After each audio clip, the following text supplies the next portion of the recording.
Roslyn, thank you po sa libreng pamerienda po dito sa 615. Marami pong napasaya mga bata at saka matatanda.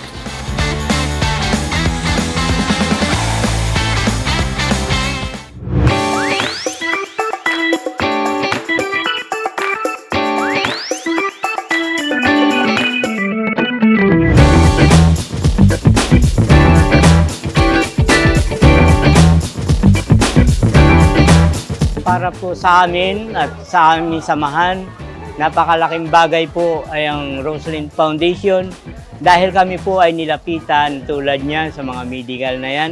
Ang laking tulong po sa aming lugar, sa aming nasasakupan, yung kanyang ginagawa.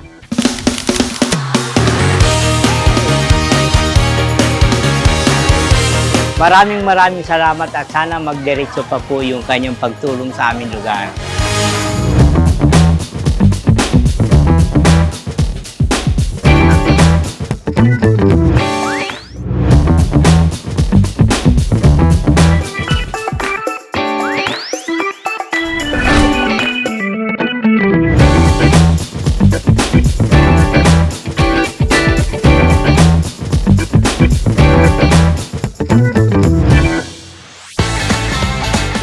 Kami kay Ate Roslyn and sa Roslyn Foundation para po dun sa free notary, lalo na po sa amin na kailangan po kasi syempre yung mga notary ngayon is may bayad na. So ayun, thankful po ka Roslyn Foundation para sa free notary po.